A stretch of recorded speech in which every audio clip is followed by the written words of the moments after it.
Okay, I want to say good evening again to everyone. Thank you so much for joining us for another master plan for healthy communities. We're into our third week.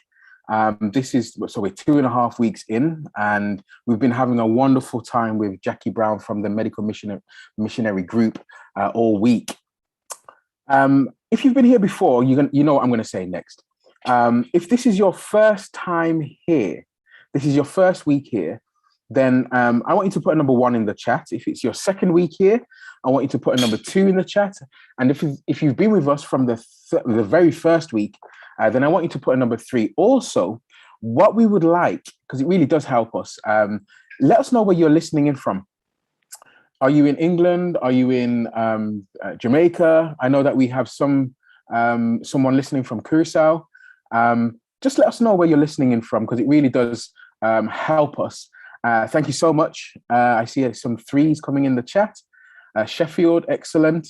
Thank you very much for joining us again. So this evening is going to be no different. We have Jackie Brown from the Medical Missionary Group with us, and tonight we're discussing diabetes. And I'm not going to say too much about it because I'm not entirely sure what Jackie's going to present, but we are dealing with diabetes tonight. If you've sent me your emails and you have asked for the recipes or the handouts from the first week, then everything has been sent. So please just check your inbox. If it's not in your inbox, check your junk mail. Hopefully it's not gone in there, but sometimes these things do make their way into those boxes. So all the emails that I have, the emails for the first week and the recipes have been sent. So please do check your inboxes. Gamu from Cardiff, excellent. Thank you so much for joining us. So without further ado, in fact, one more announcement. Please do, for the time being, while Jackie is presenting, keep your mics muted and your cameras off, because it does help when we're trying to edit for YouTube. So please do keep your mics muted and your cameras off. At the end, when we do take questions, then you're able to unmute and turn your cameras back on. So without further ado, let me say a word of prayer, and then I'll hand over to Jackie for this evening's presentation. Father in heaven, again, we thank you for another day of life, another day where we can implement the things that we have been learning from the beginning of the month up until last night. And we just want to say thank you, Father, for giving us the opportunity to make better decisions. So I pray that you'll be with Jackie tonight as she speaks. Give her the wisdom to present this information, this life-changing information. I pray that you'll give her the wisdom to answer the questions that will come also. Bless every head that is in this room, bless every ear, and the families that they represent. In Jesus' name we pray, amen. Jackie, it's over to yourself.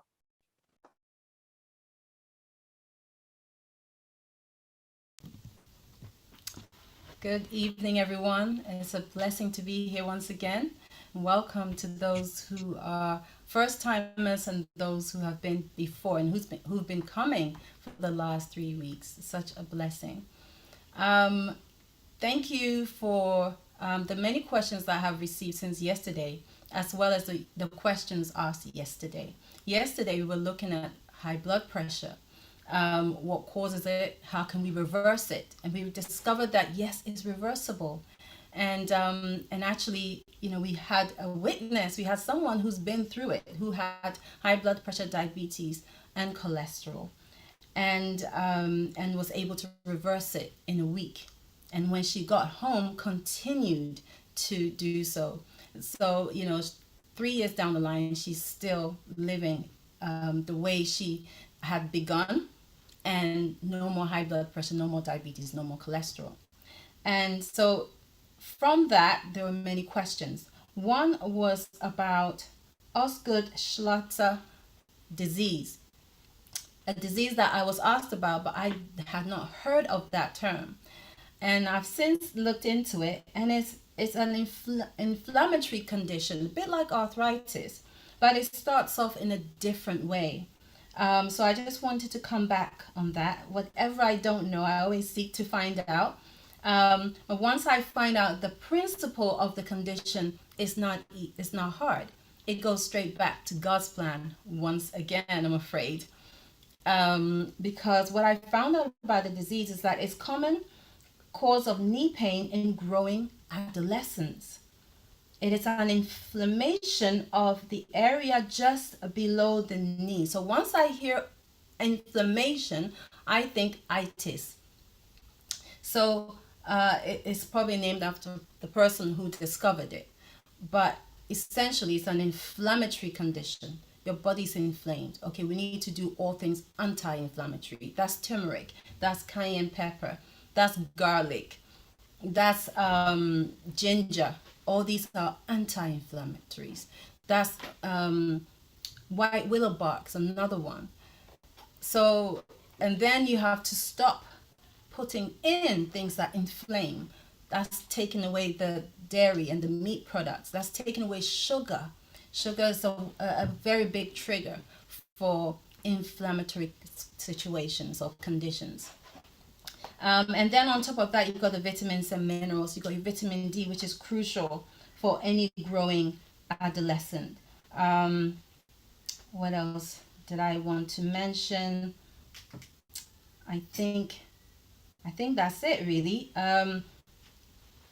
In terms of what you can do, making sure you keep away the inflammatory components of life and diet, even the mental health. What are you thinking? What are you worried about? Because that can cause an inflammatory situation in the body as well. So I hope that answered the question as to what you can do for that. Another thing that was brought to my attention was that somebody thought that I was a little bit too dismissive of someone who inquired about osteoarthritis. My sincere apologies if it seemed that way. I think, I just simply repeated God's plan, and also drinking lots of water, because the joints are filled with synovial fluid, and if we're dehydrated, they can't be well lubricated, which intensifies pain. I think that's what I focused on. I want to come back on that, and I want to add a few more things that you can do besides the usual vitamins of vitamin D, the usual mineral magnesium, which is very, very important. Another thing you can do, we talked about cartilage. Let me see, but there was a couple of natural remedies that were very good, or rather minerals or natural things that you can take, such as turmeric, such as MSM, such as glucosamine. All of these are known to help with osteoarthritis. Okay, there's also chondroitin, chondroitin.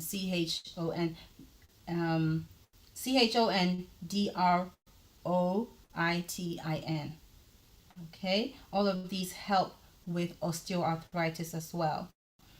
But as you know, this is God's plan in a global pandemic. We're told that while we have time, we need to become intelligent in terms of disease, its causes, prevention, and cure. If you've learned nothing, you've discovered in the past couple of days that if you hear anything with an itis at the end, is an inflammatory situation. It's an inflammatory condition. So we need to do everything anti-inflammatory. And then we need to remove all things that inflame the body, including our thoughts. What we think is so very important in terms of how the body reacts. Another thing you can do for osteoarthritis is submerge yourself in Epsom salt baths. This is really good for taking away some of the aches and pains that it brings. Or you can do a hot and cold application, especially if it's a particular joint or a particular area of the body. And I've already mentioned cayenne pepper. Now, cayenne pepper is also very good for blood pressure, and it's good for the heart in general. And I forgot to mention yesterday that if you ever see someone having a heart attack or a stroke, and you are, you know them, they're family to you, you can get cayenne pepper and put it under their tongue, which has the sublingual glands, which then will be absorbed into the bloodstream. This will either help with the seriousness of the stroke or the heart attack. I know of a very, very wonderful man who had a cardiac arrest, and the first thing his wife did after calling the ambulance was put cayenne pepper under his tongue. And though he was unconscious for a whole week and they were getting ready to turn off his life support, he came around on the seventh day. And when he came around, because they said it's no good now, it's too late.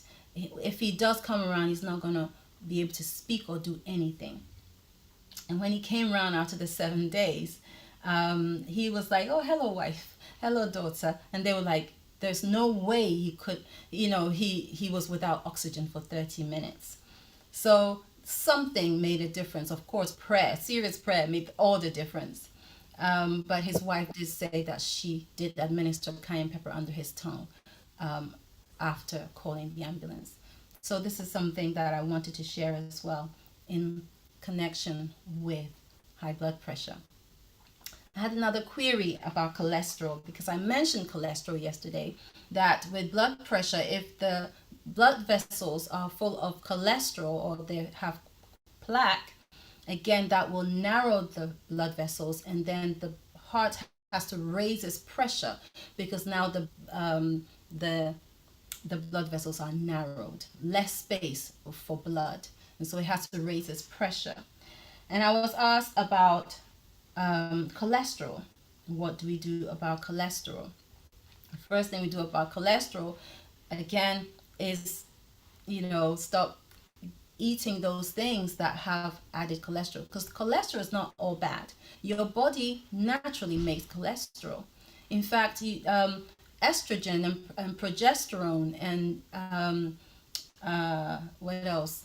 And even vitamin D is made using cholesterol. So our bodies naturally make cholesterol, and it's good that it does. The problem is when we put in the bad cholesterol. That's usually from animal products. That's usually from things like shortening or lard. That's usually from trans fats.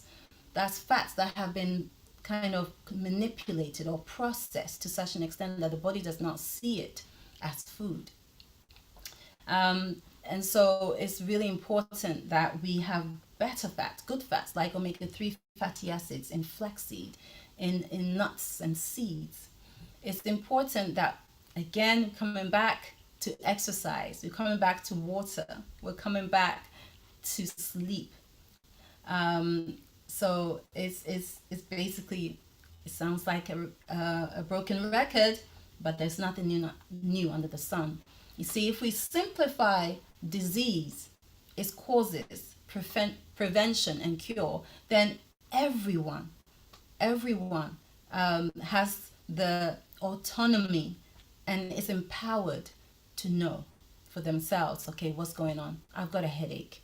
All right, give me the paracetamol. No, give me a drink of water. And it sounds simple. And with God, everything is simple, but it's profound, and it's profoundly simple.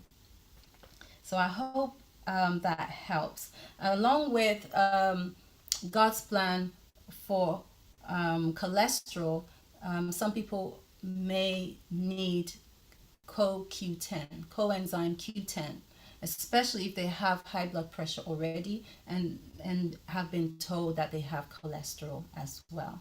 This really, really helps. Besides that, there's the turmeric and the various other things that we've already mentioned. All right. Thank you so much for your patience and for your questions. I really do value them.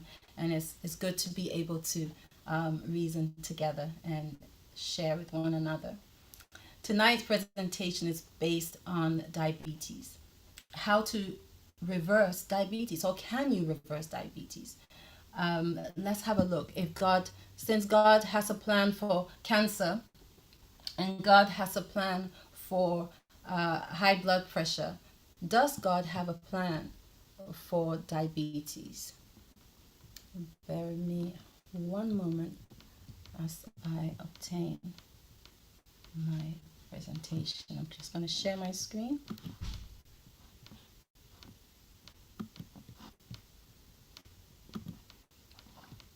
God's plan for diabetes.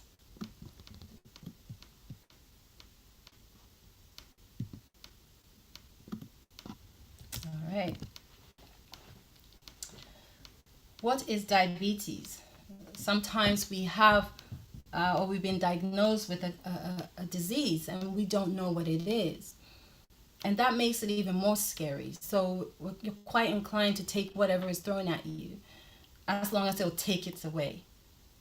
So what is diabetes? Diabetes is a metabolic disorder which affects the way our bodies use digested food for growth and for energy.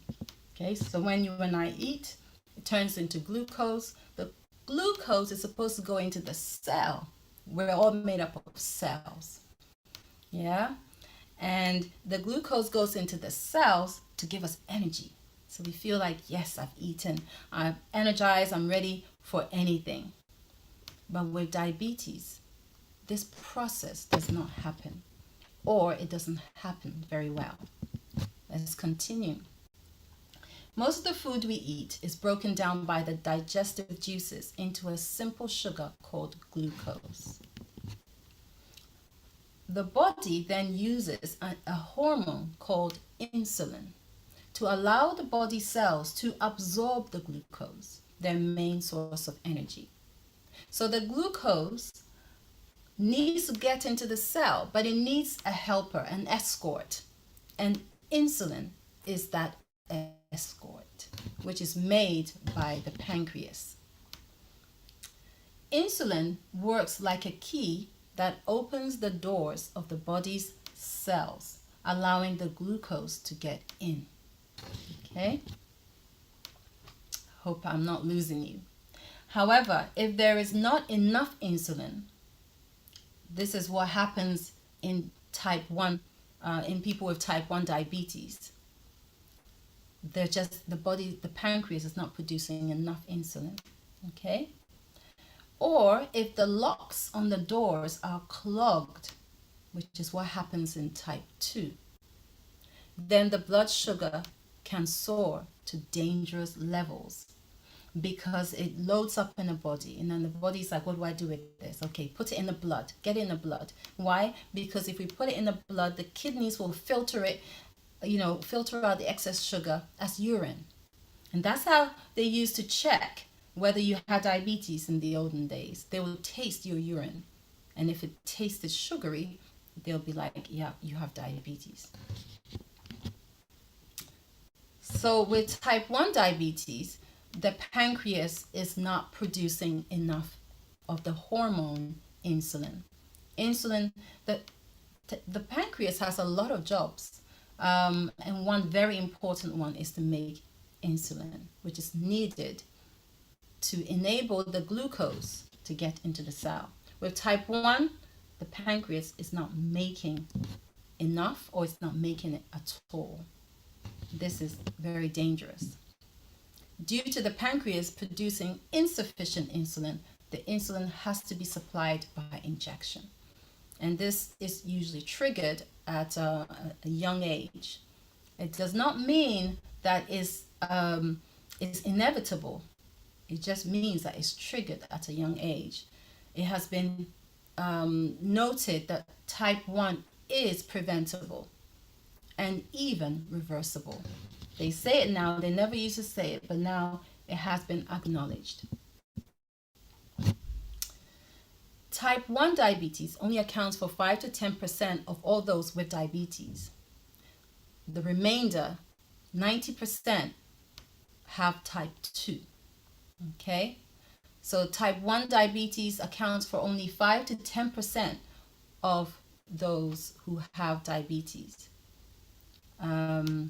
It's not necessarily linked with being overweight, or it's not necessarily linked with age, but it usually takes place at a younger age than type 2. So we understand that type 1 is insulin dependent. That means the pancreas is not making insulin, so you have to put it in. Yeah? The body starts depending on you to inject every day. Now, Sister Myrna, whom you heard yesterday, had insulin. Her diabetes had gone past metformin, had gone past all the other medications that come in between, and had gone all the way to insulin. So she was heading downwards in terms of diabetes. Yeah, but we put that insulin in the fridge and never touched it for the whole time she was with us. So type 2 diabetes, as we said, accounts for 90% of all cases. We learned yesterday as well that high blood pressure, that 90% of people with high blood pressure, don't have to have it. Means it's avoidable, it's preventable, it's strictly lifestyle and diet. Unlike type 1 diabetes, those who suffer with type 2 are not insulin deficient, but they are, or their cells have become insulin resistant. Okay, so the insulin is produced by the pancreas, but it is not being used. All right, remember the insulin escorts the glucose into the cell, but something is wrong. Why it's not being used? The key is there, but the keyhole is blocked. So the key is the insulin, which opens the cell door to allow glucose in. But when the insulin goes to open the doors are clogged, or rather in this case, the keyhole is blocked. It can't open the door for the insulin for the glucose to go in. Okay, so the insulin is unable to help the glucose into the cell because the cell is blocked by fat. Diabetes is a metabolic situation, but it's because of high fat in the food, high fat in the body. Not everybody who has diabetes is overweight, but you can hold fat in a certain place that can trigger diabetes, especially in the midriff, around the stomach area. There are a lot of very important organs right here. And so when we put on weight here, it does pose a very big problem. And one of those is diabetes. When glucose cannot enter the cells because there's no sufficient insulin, or the cells are blocked, glucose remains in the blood, causing high blood sugar levels. What is that? Anything above 7, fasting blood sugar is high. Okay, if you're going above 7, let's say 7.8, 7.9, 8, as a fasting blood sugar, that means first thing in the morning, you fasted for 8 hours. Yeah, and you take your blood sugar and it's 8 or 9, that is high. But if you're averaging between 7, 7.5, okay, that's okay. Normal blood sugar between 4 and 6. If you're moving on to 6.5, you're okay. Low blood sugar, anything below 4. Okay, anything below 4. All right. A cold or virus can cause sudden high blood sugar levels, and understanding the symptoms means knowing how to deal with hyperglycemia or hypoglycemia. Hyperglycemia is high blood sugar. Hypoglycemia is low blood sugar. And those with diabetes can suffer with both. So we need to be aware of both conditions, that they can be very dangerous. Symptoms for hyperglycemia, which is high blood sugar, is a need for frequent urination, drowsiness, nausea, extreme hunger and thirst, blurring of the vision, headache. Okay, these are all or can be symptoms of hyperglycemia, high blood sugar. Symptoms for hypoglycemia, which is low blood sugar, shaking, just uncontrollable shaking for no apparent reason, fast heartbeat, sweating, anxiety because you're wondering, why is my heart Coronation Street. You're wondering, why is my heart beating so fast? Why am I shaking? Why am I sweating? Anxiety, dizziness, extreme hunger, weakness and tiredness, irritability. In extreme cases, fainting spells. High blood sugar levels cause damage to the body's organs and systems and can cause toxicity and severe dehydration as the body tries desperately to rid itself of the excess glucose. This can lead to sexual impotence, ulcerative sores, infections, amputations, miscarriage and stillbirth, nerve damage, breast and uterine cancers in women. This is a big deal, and this is why we have to reverse these diseases, because a lot of these, I suppose, consequences actually happen even though the person is on metformin, even though the person is on countless other medications. But because you still have diabetes, regardless of how long you've been taking it, metformin that is, or some other type of medication, the body continues to be badly affected by it. So, in the end, it just gets worse, and more medications are tried to no avail. Diabetes is one of the leading causes of amputation of the lower limbs throughout the world. It's a big deal. It may start with diabetic neuropathy. It may start with sores on the legs that can't heal. My father had a sore on his smallest toes, I think. And I remember him saying, what can you do for this? I'm like, what is it? Because it's been there for ages. It won't heal. And I said, Daddy, do you have diabetes? He said, no, I don't have diabetes. And I'm like, it sounds like diabetes to me. It's like, no, it's not diabetes. Well, it was diabetes. It had to be amputated.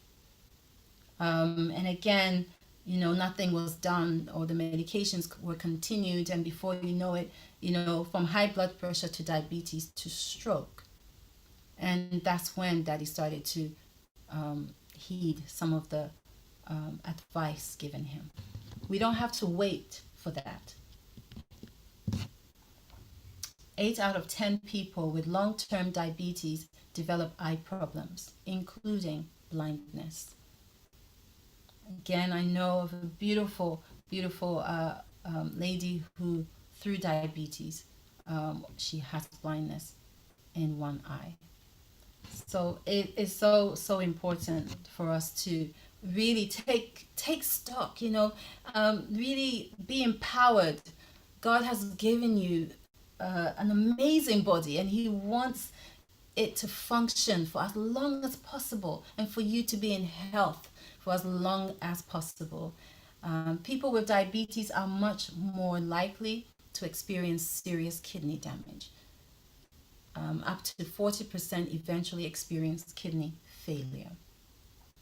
Now, the kidney damage, as well as it being the diabetes, kind of ravaging the body, it's also accounted for the many medications that those who have diabetes have to take.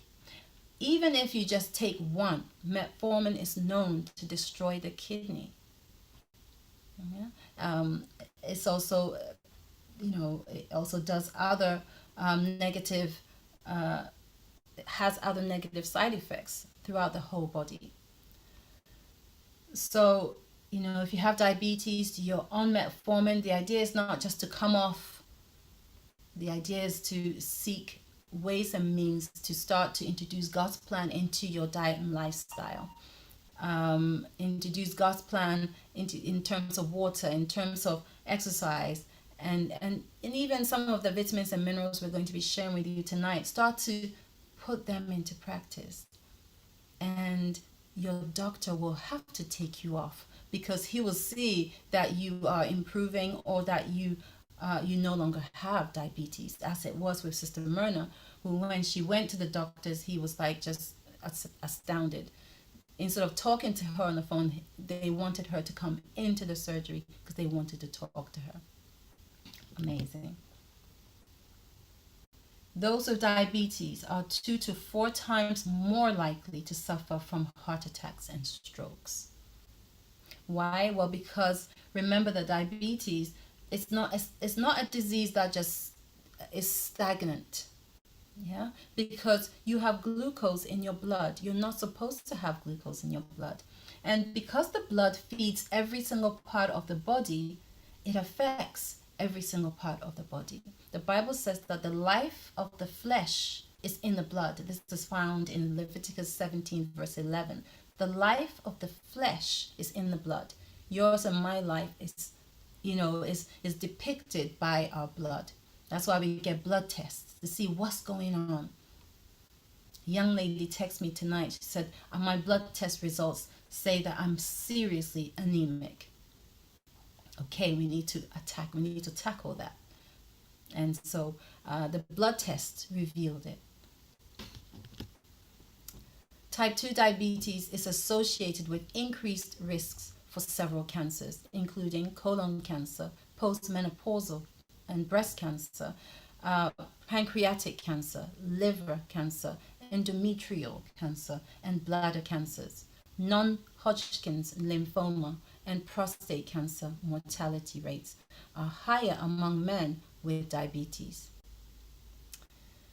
So it's not something that we just want to have and it's okay because it's being controlled. It's not being controlled, by the way. It's just maybe stemming the development.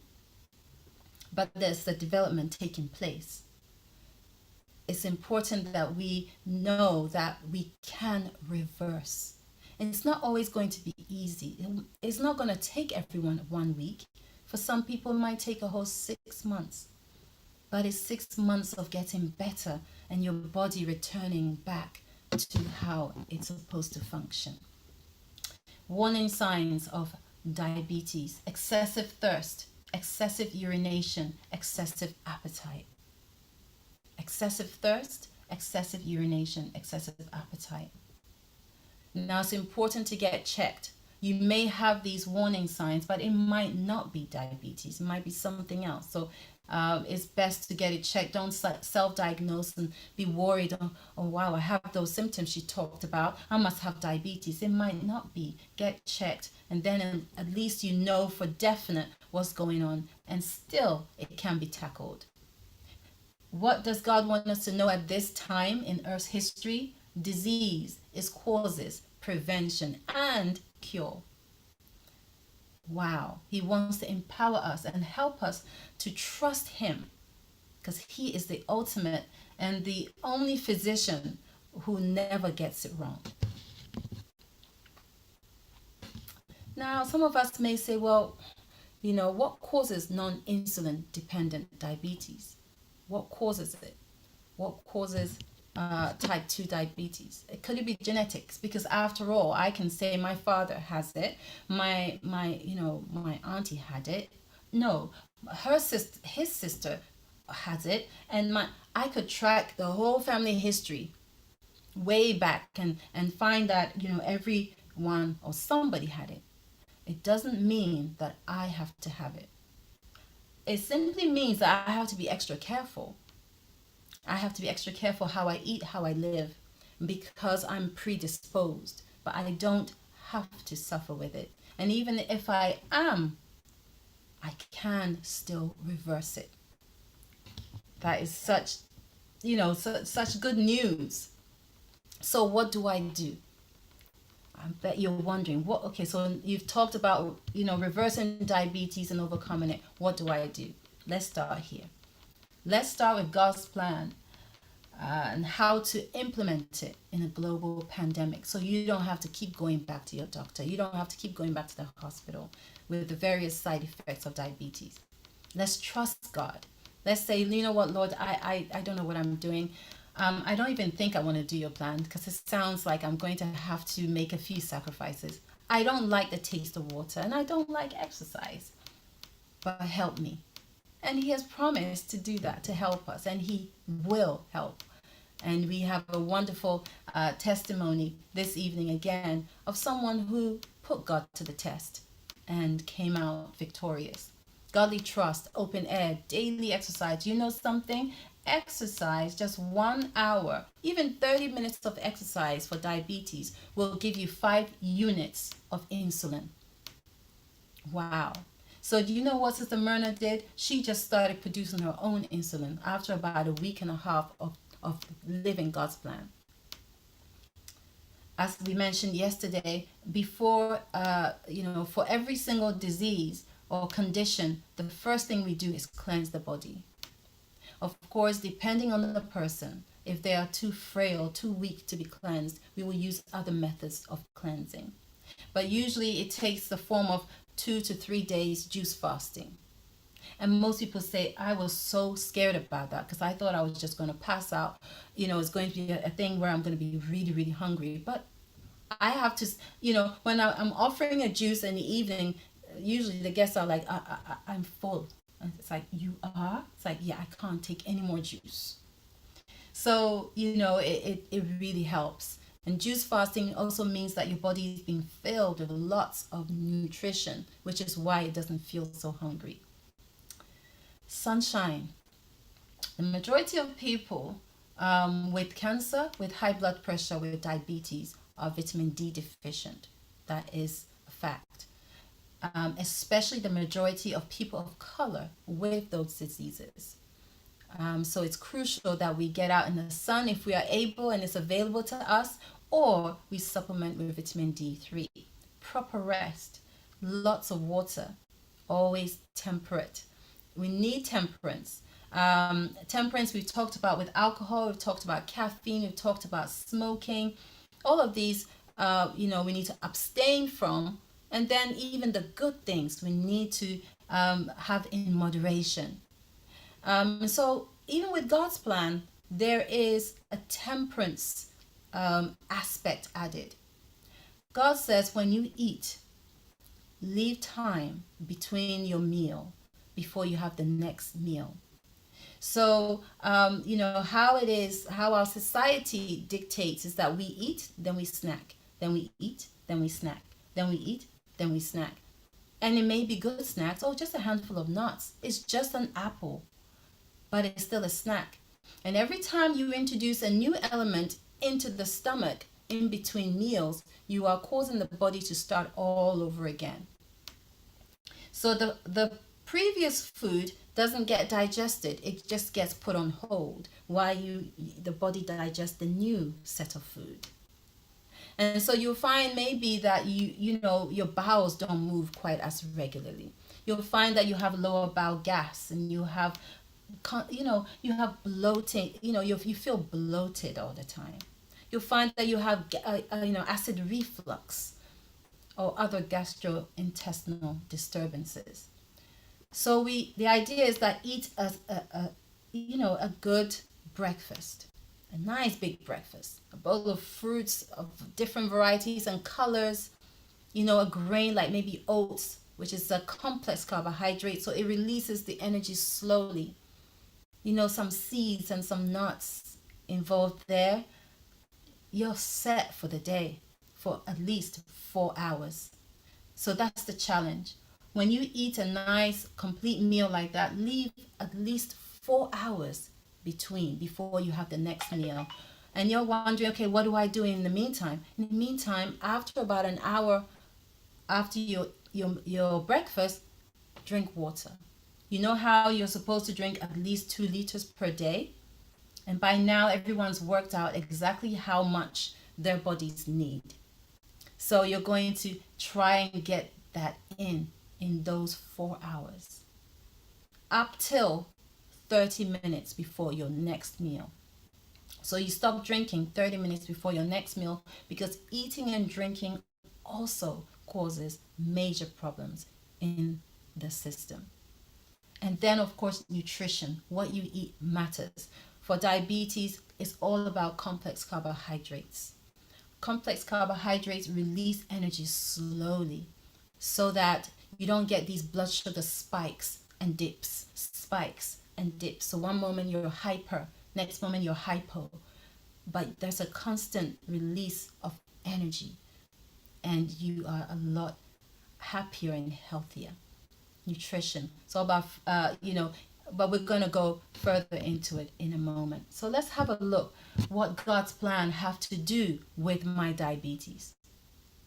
Stress affects blood sugar levels. When you're stressed, your body releases cortisol and adrenaline. These hormones make it harder for insulin to work properly, causing a spike in your blood sugar levels. Because they're competing, because they're all hormones. They're being released, but wait, who goes first? Well, the cortisol and adrenaline will, because they are emergency hormones that need to be actioned. But of course, you're just feeling anxiety and stress. You're feeling angry and resentful. You're holding on to unforgiveness. So you're not actually fighting an enemy. The enemy actually is within. And until we deal with some of these issues, we are hurting ourselves. And our blood sugar will continue to rise because the insulin is not having its proper place in the body. So what are we advised to do? This quote comes from a little book called Steps to Christ. It's beautiful. It says, keep your wants, your joys, your sorrows, your cares, and your fears before God. You cannot burden him. You cannot weary him. Take to him everything that perplexes the mind. Nothing is too great for him to bear, for he holds up worlds. He rules over all the affairs of the universe. Nothing that in any way concerns our peace is too small for him to notice. Wow. Have you tried God? He really cares, and he cares about your health. Open air. Air pollution is a leading cause of insulin resistance and incidence of type 2 diabetes. You're saying, get out of here. I know. I thought the same when I came across this. Spending time in nature, doing deep breathing exercises, strengthens your cells. Perhaps we'll show you some deep breathing exercises tomorrow. Please join us. And if I forget, remind me. It strengthens your cells, cleanses the system, and helps the pancreas to produce sufficient insulin. Open air. So please find a park, do some deep breathing, and just allow the body to be filled with fresh oxygen. Daily exercise. Through regular exercise, the need for insulin injections can often be reduced, and oral medications frequently become unnecessary. Exercising muscles need fuel. Regular physical activity enables the sugar to enter the body's cells even without insulin. What? And I said before, 1 hour of exercise equals 5. Though I heard Dr. Nash say 15 units of insulin, so maybe I got it wrong. 15 units of insulin can be yours after walking for 1 hour. Amazing. And another exercise that I found really, really helpful to help those with diabetes is exercise that you. I'm just trying. I'm struggling to remember the term for it, but basically you exercise fast. Let's say you jog on a spot for a good 10 minutes. Yeah. By the time you finish, you're sweating, your heart is pumping, and you're like, oh, phew, and then rest for maybe 5-10 minutes and then go again. Intermittent exercise, yeah, or intermittent, no, there's a term for it, and if anyone knows, please advise me, remind me. But you go and you stop, and you go and you stop. You might do that for about 30 minutes.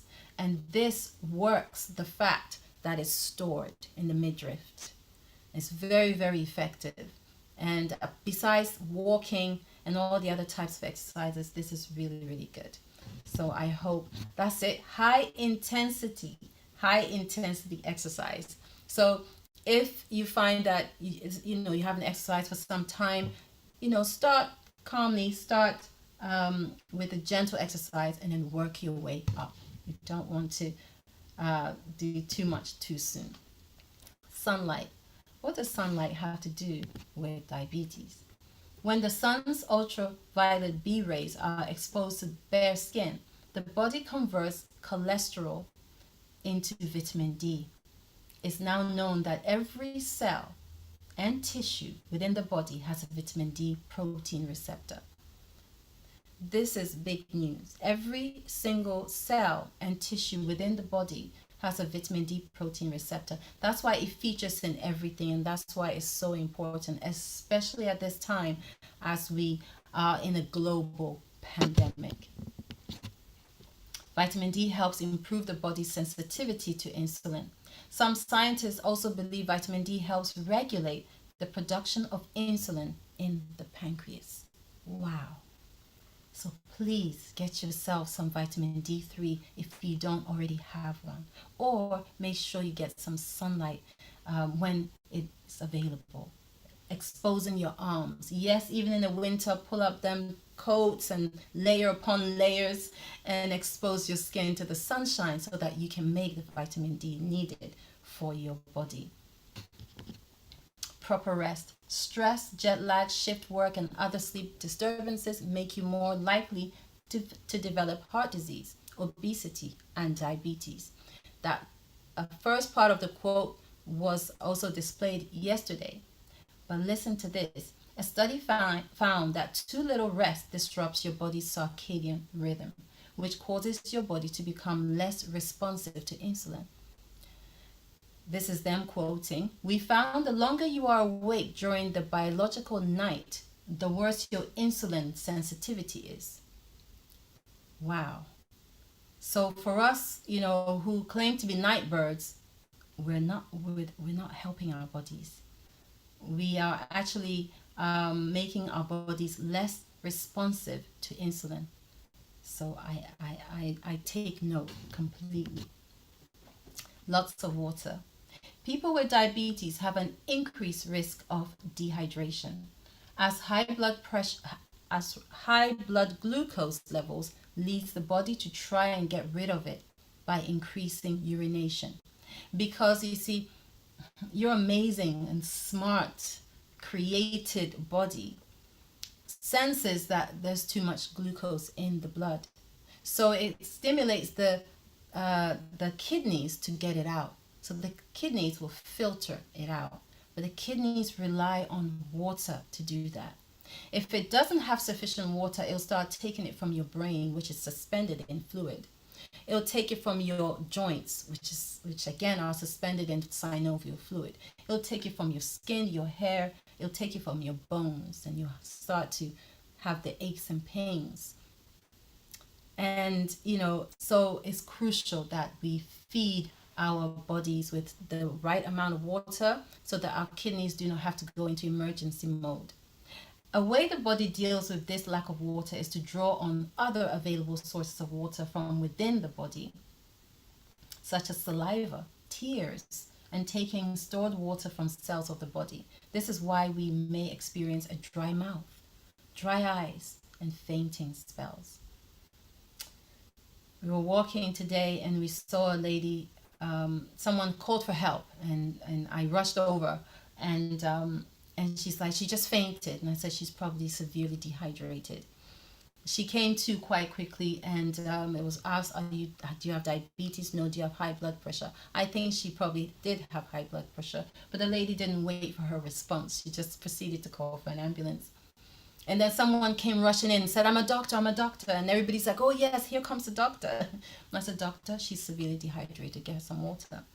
And we just prayed and left the scene and left the doctor to it.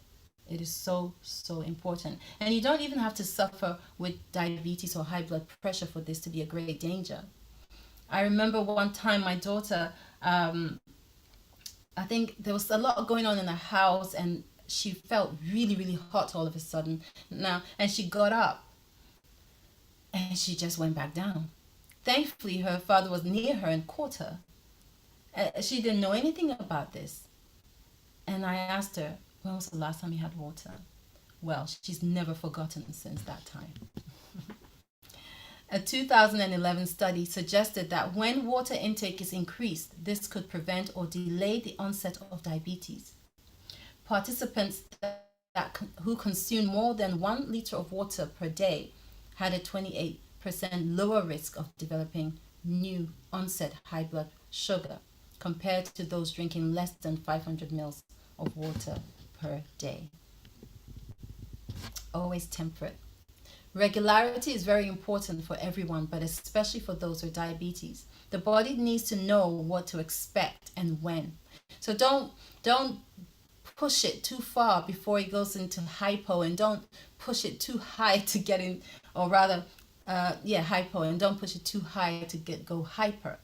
If you are constantly eating, the pancreas needs to produce insulin constantly, which tires it out. Lack of exercise, lack of proper sleep, and overeating also exacerbate diabetes. Another thing is that, the world talks about intermittent fasting. You hear it a lot.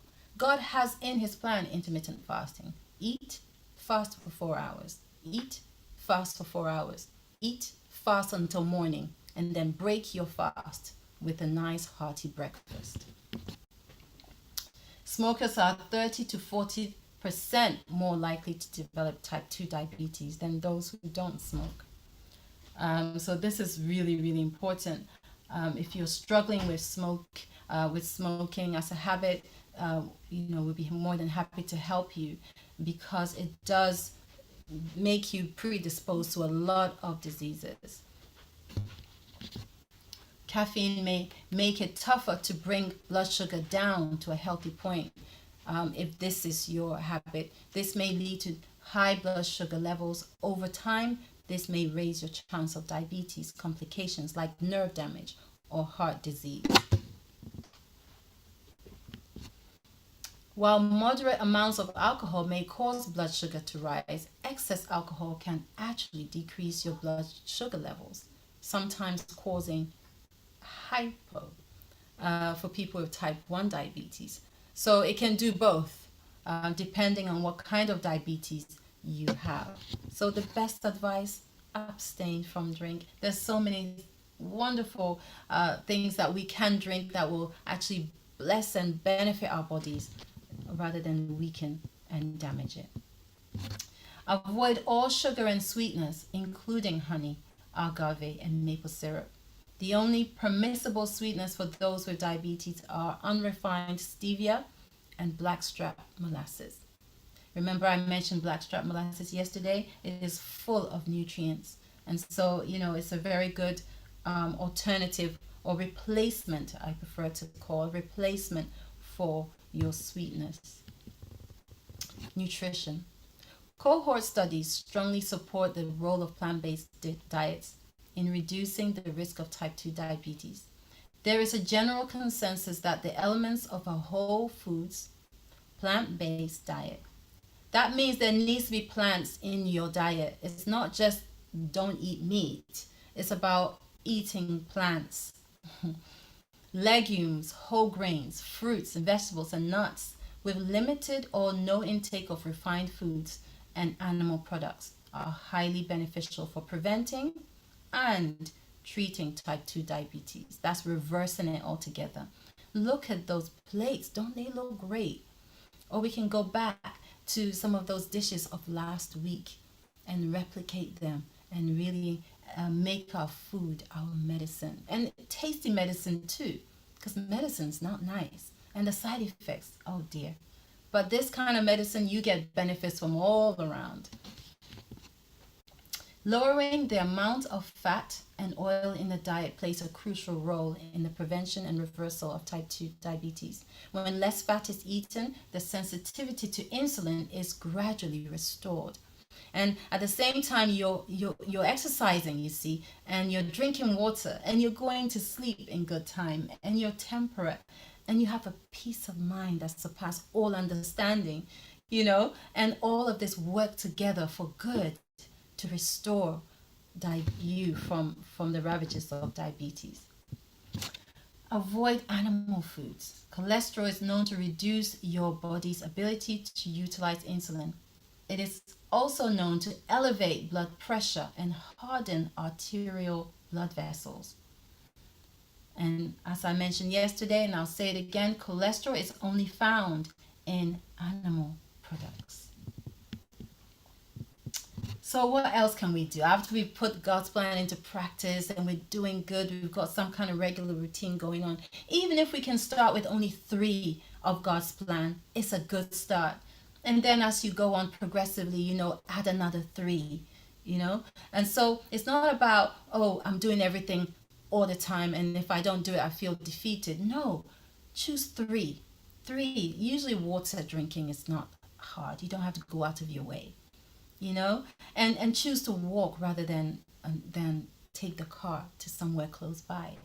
So choose 3 that you find can be done and do it consistently. Then add the next 3, then add the next 2. But as we lay the foundation for the restoration from diabetes, you can also be using some of these wonderful natural ingredients in your diet and remedies. Sage, make sage tea. If after 2 hours of eating, you take your blood sugar and you're thinking, wow, it's high. Make some sage tea. It's very, very effective. Fenugreek, ginger, garlic and onions, basil, bitter melon, known also as Karela, Karela, and okra. All of these bring down blood sugar. And then there are other wonderful remedies. Of course, you have your supplement. I've spoken about vitamin D. B complex are also very good for regulating blood sugar and to helping prevent nerve damage and high cholesterol. Okay, so the B vitamins. So for the cholesterol question, that's something else you can add to the list to obtain some B vitamins. Vitamin C can reduce insulin resistance, and vitamin D helpful in improving insulin sensitivity. Okay, so these vitamins are very, very helpful as you seek to reverse diabetes. Now, green beans, also known as string beans, also known as French beans, are rich in a wonderful nutrient, or rather component called inulin. It sounds very similar to insulin, isn't it? And what we do with it, we juice it. And if we have someone who has diabetes, notice that I don't say diabetic, because diabetic means that that's what you are, and that's not what you are. It's what you have. You have diabetes. You are not a diabetic. You have diabetes. So when we have someone with diabetes, because the hope is that you're going to reverse that. It's not your name, okay? You don't have to own it. And when the person is about to eat, we juice maybe half a cup of this and they drink it. And then after they eat, we juice half a cup and they drink it. And then we go for a walk. And 2 hours later, when we take blood sugar, it is doing so well. And so this is very, very good. You can have it any time of the day. We just choose to give it before and after meals because we're doing so many things other times. So if you don't have a juicer, okay, if you don't have a juicer, we can blend it. Okay, so here's the option 1. You wash it and then you juice it. And you have, here it says a 1/3 cup, but we use half a cup. It says a third cup before 20 minutes before a meal. Okay. Sometimes we use it to we take it to our guests and they use it to take the vitamins. And then you have option 2. You don't have a juicer, but you have a blender. Let's blend it.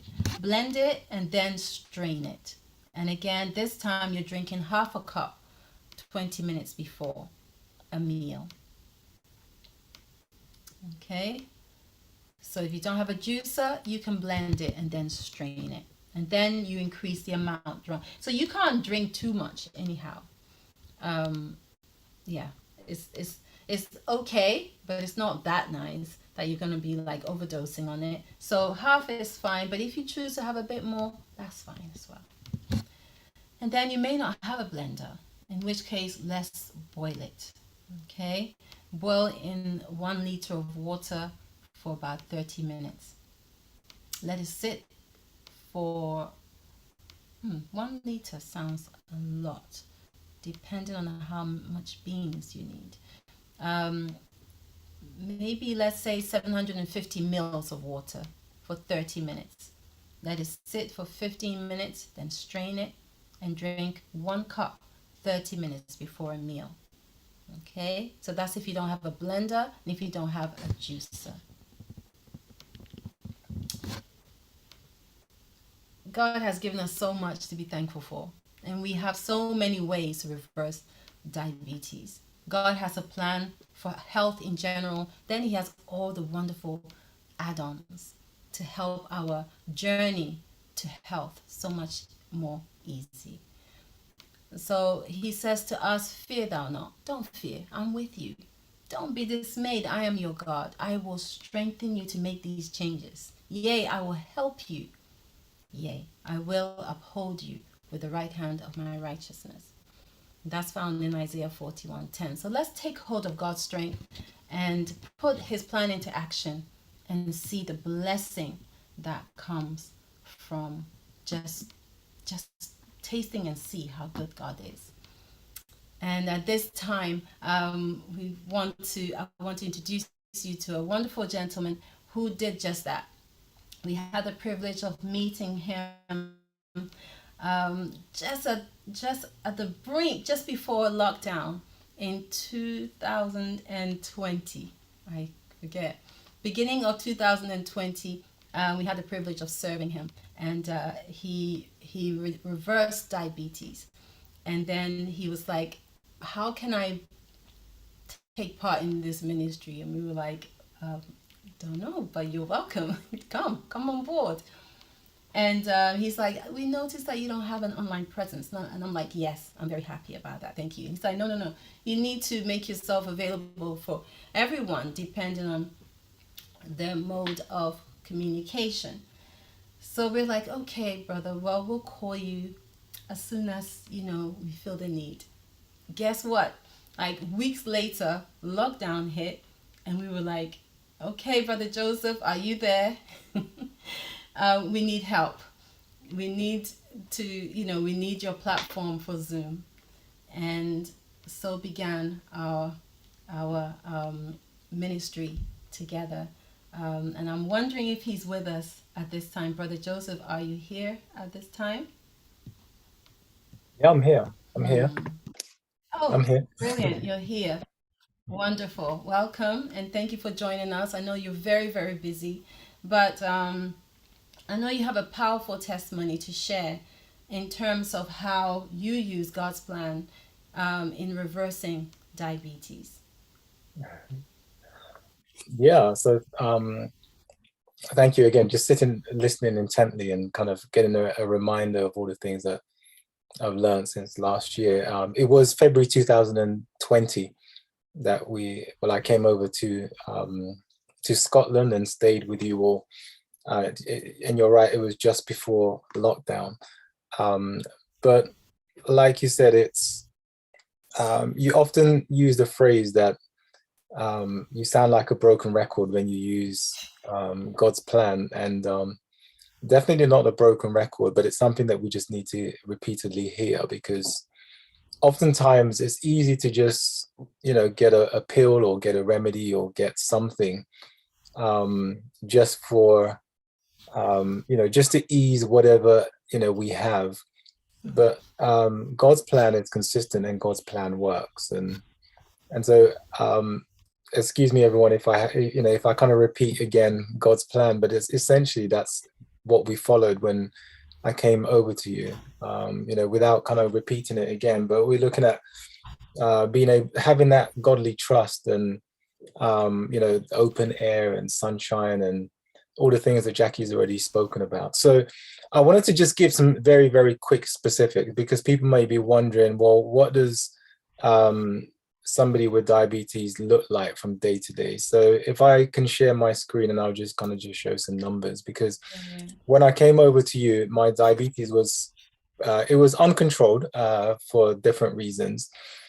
One of the things that I came to realize, I learned a number of things when I came to you.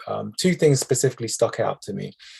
One of them was that generally my GP would always say to me, she always wondered why I had diabetes, because I'm very slim. And generally, in her experience, people with diabetes tend to be either overweight or kind of on the, on the larger side. And I mean, if you see me, I'm very, very slim. So that was one thing. And I'll come on to that later in terms of what I learned. But the other thing that I learned also was really about how stress affects diabetes and the impact on your sugar levels just from stress. Because I had a pretty I even now, and it's one of those things, I'll come on to it a bit later on, that diabetes is one of those daily experiences, almost like this journey of life and Christianity is a daily surrender to Christ. And diabetes is like that. It's not the kind of thing that you can say, okay, I've done it today and that's it. It's continual. That experience is a continual experience, just like sanctification is continual, and is the work of a lifetime. And I believe that for me, even though you can reverse it, doesn't mean you go back to your old lifestyle.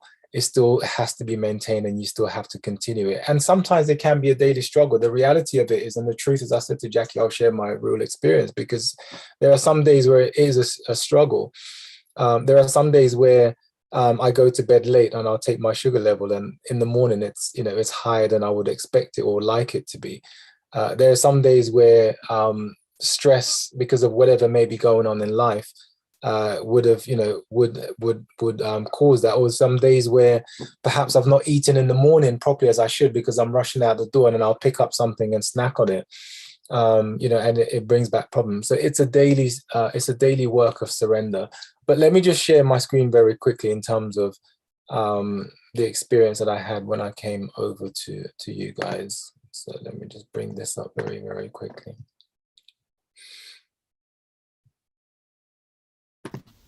Brilliant. Appreciate your realness, because that's really important, because it takes some time to settle into God's plan. And even when you experience the change, you're tempted sometimes then to go back. But the idea is, no, I've started on this road. I'm not going to go backwards. And it's really important also to replace what you remove. Yeah. Because then it's easier to go back, isn't it? Yeah. Okay. So just very quickly, I'll just show you. So when I went over to visit the home sanitarium with the Browns, one of the things that immediately struck me was that there was a personalized plan, a lifestyle program to follow, which I certainly didn't get with my GP when I was diagnosed. I was basically given a few numbers to call the Diabetes Network for support. And obviously just the annual tests, just to check my blood, etc., etc. But this is one of the things that we did on a daily basis. So I was there for 5 days, and as you can see on the arrows, so I arrived on the Sunday, and basically the program started on the Monday, and you can see where the arrow, you can see from left to right. So on the Monday, when my blood sugars were taken, they were running at 12.4. Now, considering that Jackie mentioned earlier in the presentation that anything above 7, 7.5, 8 is high. So I was very high. 12.4 was high. But you can see by God's grace that between Monday and Friday, you can see the difference. So by Friday, I was basically in normal range of 5.4. So by Tuesday, it was looking at 9.1. On a Wednesday, it's 9.3. Thursday, it dropped dramatically to 5.8. And there was a number of different things that we were doing, and everything was around God's plan. So literally waking up, and taking the vitamins, the lemon water, making sure staying hydrated throughout the course of the day, daily exercise, which we did, plenty of rest, getting to bed. I mean, that was one of the most amazing things. And this is one of the beauty about obviously living in the country, or even just taking a break. Sometimes to just switch your mind off, and not just switch your body, but your mind off also. I remember one particular experience there, which again was a whole learning experience for me. In the morning, we took my blood sugar, and it was fairly normal. But then later on in the afternoon, we took it again, and it'd gone up higher. And Jackie was asking me, she was just asking me, questions, trying to figure out, understand what it was. And then one of the questions that she asked me was, have you been on the phone? And I was like, yeah, I was talking to somebody. And the phone conversation was it was a bit agitating, to the point that, it was trying to sort something out. It wasn't happening. And it was a bit irritating and agitating. And she was like, and it just goes to show that, I mean, that telephone conversation, where I guess my heart rate had increased, or the agitation and irritation had caused my blood sugar to go up. And so again, that was a massive learning experience. And so you can see here that, like I said, at the end of Friday, my diabetes was pretty much in the normal levels. There's this quote, again, when we first did the medical missionary training, which I embarked on after coming back, like Sister Jackie said, there was lockdown, and obviously no one was traveling, and so we embarked on the online training. And one of the things that I continue to learn about diabetes was that we can liken insulin to the work of the Holy Spirit, who basically seeks to bring spiritual power into our lives. And how does he do this? He does this through the door of our hearts, so that our lives can bear fruit to the glory of God. We know that text in Revelation chapter 3, verse 20, which talks about Jesus standing at the door and knocking. And the Bible tells us that if anyone hears his voice and opens the door, he will come in and dine with him, and we with him also.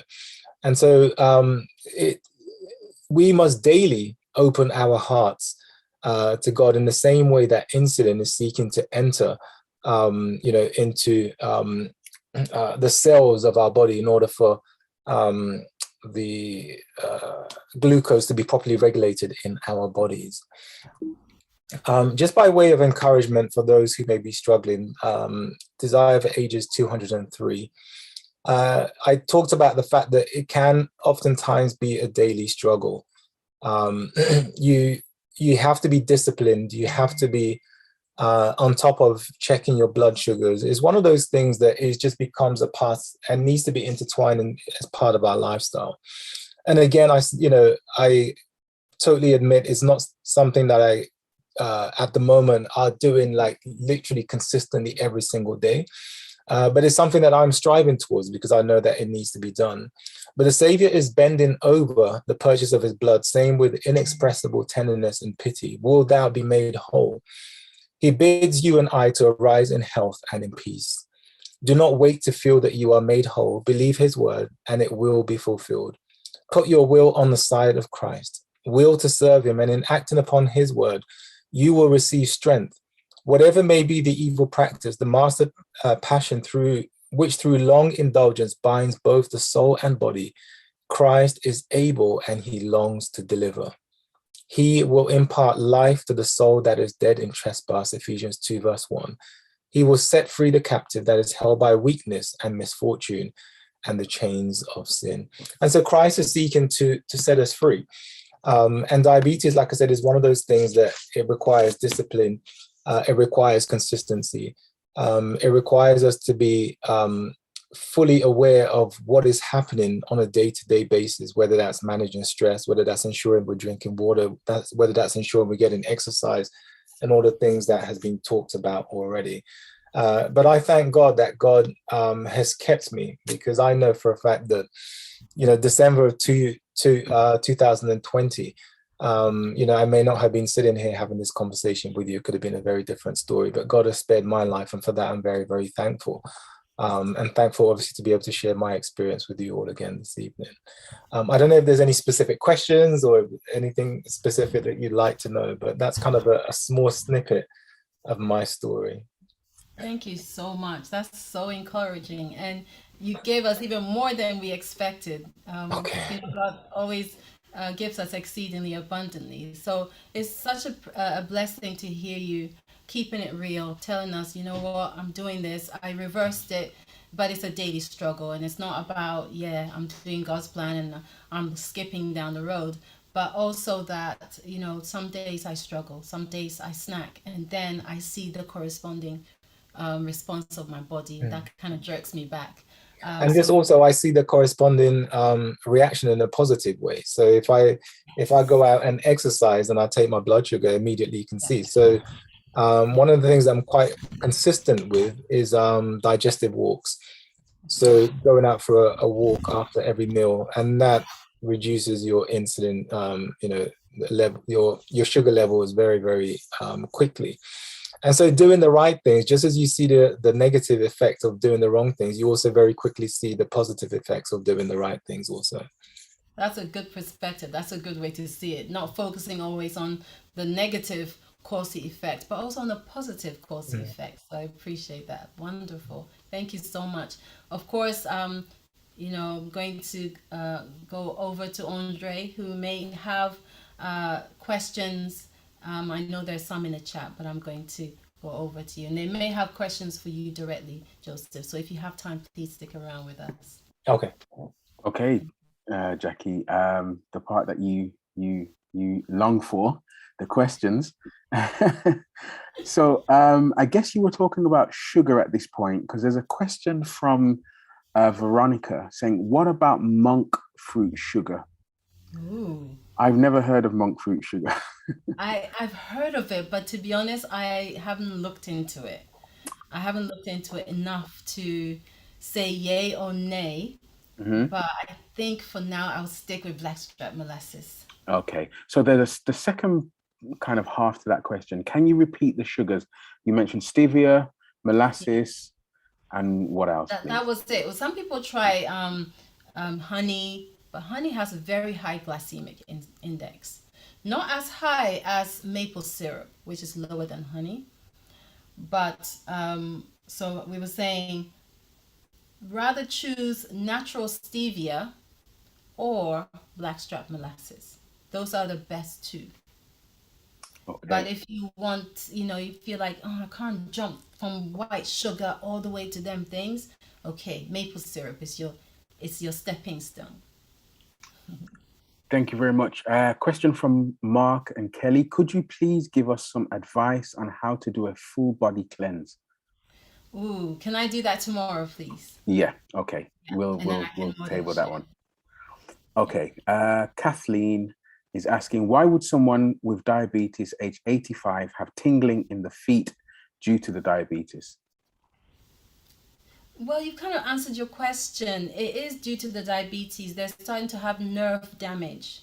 Nerve damage always starts in the extremities because it's the farthest away from the heart. And your amazing body is trying to keep the vital organs safe. So what it will do is the process of nerve damage begins with the extremities, the fingers and the toes. What can be done? We need to help the blood circulation. We need to reverse diabetes. That's all there is to it. The person is 85, but it she can still reverse or he can still reverse diabetes. Or we need to lessen. We need to ensure that the blood sugar is maintained at a lower level because it's having an effect. The person needs B complex vitamins, especially B12, because that's very good for the nerves. And vitamin D, they're not already on these two. It's very, very important. So we need to pull back from that edge that they're kind of beginning to getting near to, and just try to reverse the diabetes by keeping the blood sugar low. That means, what are they eating? That means link arms with them and go for a walk around the block, and help them enjoy exercise. Get a rebounder. Oh, it's a fantastic way for older people to exercise. Get a rebounder, put it in their living room, wherever there's space, hold on to their hands and just gently bounce. Sometimes they may even just want to sit and bounce. That's fine if it's safer, especially, if they're not very balanced on their feet. So either way, if the weather isn't great outside and they don't want to go outside, bounce inside, but keep those blood sugars down. Yeah. So I guess it's a she, because later on, Kathleen adds a little bit more information, says she also can't sleep at night due to the tingling, and she's got low back pain and some pain in the knees. Oh, okay. So can't sleep at night, try magnesium, because that will also help with diabetes, and that will help also with the various symptoms that she's experiencing. Low back pain, I wonder if her bowels are moving enough. Sometimes when you have constipation, it does cause lumbago pain, which is low back pain. You can massage it with some peppermint essential oil and wintergreen, which are fantastic for pain. I would also add a few drops of frankincense if you have it, and almond oil, and just massage the back where the pain is. Give a cup of magnesium, pray, and by God's grace, you'll sleep well. Okay, thank you very much. We'll take one more question from the chat and then we'll go to Joyce. So Joyce, if you get ready after this question, then you can unmute yourself and ask your question. So Marlene is asking, can you make the beans juice and freeze it for later? Yeah, you can actually, because it still maintains its integrity as long as you freeze it, then it kind of captures that moment. Or you can even cube it and then defrost it when you're ready for it. Yeah, so you can, Sister Marlene. Okay, thank you. Joyce? Just a question regarding the alternative for sugar. I've been using Manuka Honey 525 in replacement of sugar. Is that acceptable one, or should I move to you recommend molasses thing? You could do Manuka honey. Manuka honey is, I guess, effectively raw honey. It has a good nutritional value, and isn't that sweet because of the nature of what it is. So you could, but I want to check before I say it with certainty. Let me check in terms of glycemic index where Manuka honey, stands, and then I can double check it with you tomorrow if you're with us. Thank you. Thank you. Okay, another question from Pin. When I tell my friends about the harms of high cholesterol foods, they keep arguing that the cholesterol theory has been debunked. Is that true? Okay, what has been debunked is that cholesterol is not all bad. So our bodies do need cholesterol. So our bodies make cholesterol to be able to synthesize hormones, to be able to create vitamin D in the skin. So that cholesterol is fine. So we do need some amount of cholesterol. The body makes it.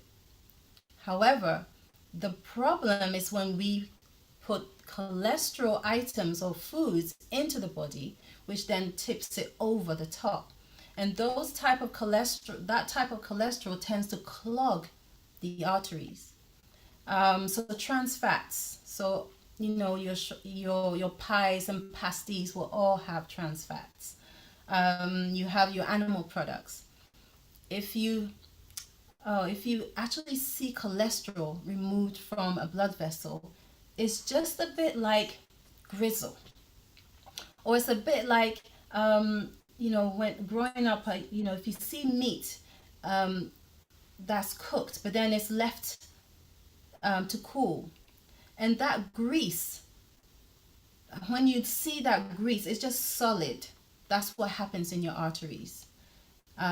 Though your body is 37 degrees Celsius, saturated fats from an animal origin does not dissolve. It gets stuck there.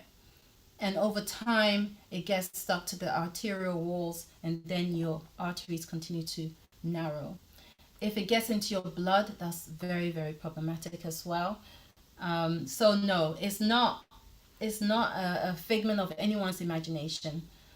The body does make cholesterol, but the cholesterol that you put in through animal products, through trans fats, and other means is what's causing the the bad cholesterol to increase and your health to suffer. Okay. Kathleen has sent me a private message. I think in response to the 85-year-old lady, she's saying that her blood sugar is 6.1 also. Blood sugar is 6.1 consistently, a fasting blood sugar. Kathleen's going to have to give me some help on that because I'm not quite sure. I might have to talk to you, Kathleen. Yeah. Just so I can ask more questions. I do ask lots of questions usually, so we might have to have a conversation about it. Yeah.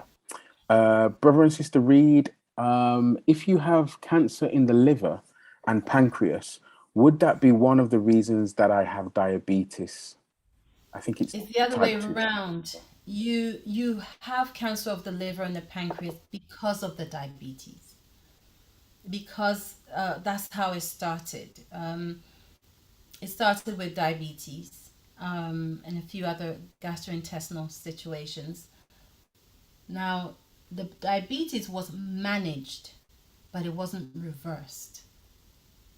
Which is why I always keep saying to people, don't be satisfied with managing. Fine, let's manage it now. Let's reach for the next level and reverse it altogether because it's still having an effect on your body. So, ma'am, I would say that the diabetes contributed to the pancreatic and liver cancer. Okay. Claire is asking, what is the best way to take magnesium? Best way to take it. Some magnesium come in tablet form, some come in liquid form. We found that calm magnesium is very effective. It's a powder form, and usually take a teaspoon to 2 teaspoons, boil the water in the kettle, and then pour maybe half a mug of the boiling water. The magnesium will fizz, which will release the bioavailability, and the person drinks. So that's the best way thus far that we've known, that we've used magnesium in the best form. Some people use the tablet, but I don't think it has a similar effect that it does when they have the powder form. Okay, thank you very much. And we have one more question in the chat from Mark and Kelly. If a person has narrowed arteries due to excess cholesterol, can this be reversed? Yes, it can, but it takes time. It takes time. They have to be really consistent and persistent, and hopefully you'll be able to help them if you're close enough to them. I think lemon water is really good first thing in the morning, followed by pure water. And then, of course, is besides all the vitamins and minerals that we've spoken about, let's talk about limiting or stopping the various things that created the problem in the first place. Because sometimes we talk about remedies and kind of what to do, but if we're still putting it in the body, you're not going to see progress very quickly. So let's work at replacing some of the things that we love, with better things to begin to love. And as we put into place the various remedies as well. Lemon water is really good. And perhaps tomorrow then I'll share some more on what can be done, because this seems to be a question in terms of cholesterol. So, in the beginning, I'll maybe have a 5-minute segment on cholesterol and some of the things that you can do, especially if you have clogged arteries. Hopefully this will help Mark and Kelly as well. Thank you very much. So just before I close, does anyone have any questions for Joseph? You can either unmute and ask, or you can put them in the chat and I'll ask them for you. I'm just going to leave it open for another 30 seconds or so. Does anyone have any questions for Joseph?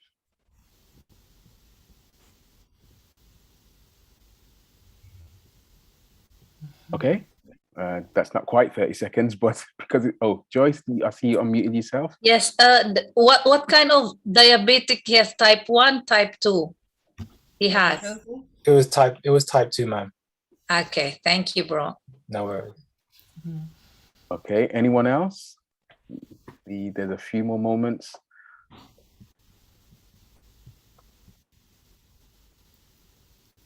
Okay.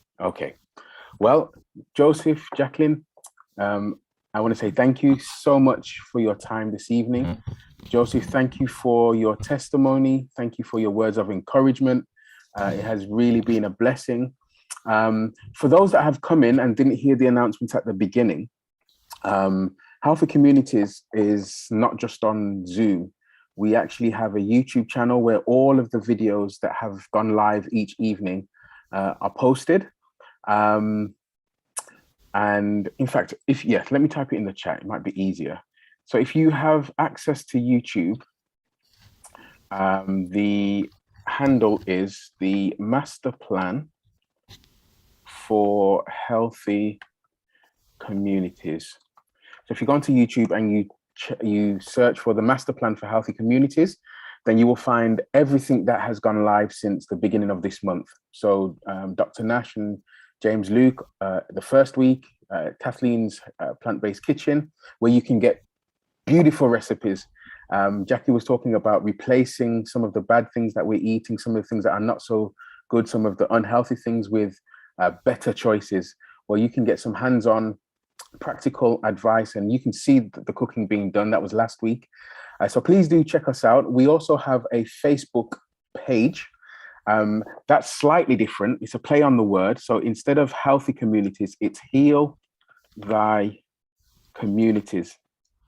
So we've broken up healthy into 2 words and made it Heal Thy Communities. Let me put that, Heal Thy Communities. That's on Facebook. And also, Kathleen has a channel on YouTube, Kathleen's Plant-Based Kitchen. Let me type that in the chat. Kathleen's Plant-Based Kitchen. If you search that, the recipes will be on there that she shared last week. Also, we do have an email. So if you would like to receive any of the handouts from the first week, the recipes from this week, and anything that we are putting on going forward, then please do put your email in the chat so it can be recorded, and I will make sure that I send you everything that we have sent out thus far. I want to say thank you. In fact, we're going to do this exercise one more time before we go. If this is your first week, and this is your first week, then I want you to put a number 1 in the chat. Thank you for coming. Thank you for choosing to be with us. If this is your second week, so you were here for the plant-based cooking and you're here this week, then I want you to put a number 2 in the chat. And if you've been here from the first week, then I want you to put a number 3 in the chat. Excellent. I see some 1s, I see some 2s, I see some 3s. Okay, thank you, Del, for putting the link to the plant-based cooking classes. And I see some new emails. Excellent. So I will send out an email this week with the recipes, the handouts, and the rest of the programming. So thank you very much. I will say a word of prayer and then enjoy your evening. So let's pray. Father in heaven, we thank you so much for this evening. We thank you that you have blessed Jackie with wisdom and knowledge and the ability to communicate that wisdom and knowledge. And dear Father, I pray that it will not just be knowledge for us, but it will be practical advice, and you will give us the strength to implement these sometimes just little changes that make massive differences in our life. We thank you for this opportunity to come together on a platform where we can just spend time together and hear testimonies, powerful testimonies that, like what we've heard from Joseph. And I pray, Lord, that as we go from this evening, that you'll keep us safe, help us to make the changes that we need to make quickly so that our bodies can have the best chance at healing themselves, because that's what you've created them to do, to heal themselves. Bless us, we pray, in Jesus' name. Amen. Amen. So just before you leave, I just want to advertise next week. I just want to advertise next week. So next week is our 4th week of programming. And next week, we're going to be looking at a case study from the Bible from a young man called Daniel. Daniel was in many different situations. He was in a situation where he was forced to put something into his body that he knew wasn't good for him. How did he overcome that? Daniel was in a stressful situation where his life was in danger. What did he do? Who did he speak to? So that's a little bit of a snippet about what we're going to be talking about next week. We're going to look at a case study from a young man in the Bible called Daniel, and how did he use God's plan to overcome the challenges in his life. So please do come back for the rest of this week and for next week, and I will email out the promotional poster so you won't forget. Thank you very much, everyone, and have a good night. Oh, Jackie, I know that you're itching to say something. Tomorrow we're going to be talking about autoimmunity, friendly fire. So we're going to look at autoimmunity. So please join us. And also another thing happening next week is that MMG Medical Missionary Group are doing the medical missionary training, a 1-week intensive medical missionary training. So if you're interested in becoming a medical missionary, which we all should be, and you have the time during the week for 4 week days rather, please contact us. Okay. Thank you very much, everyone. Thank you very much, Joseph. Thank you very much, Jackie.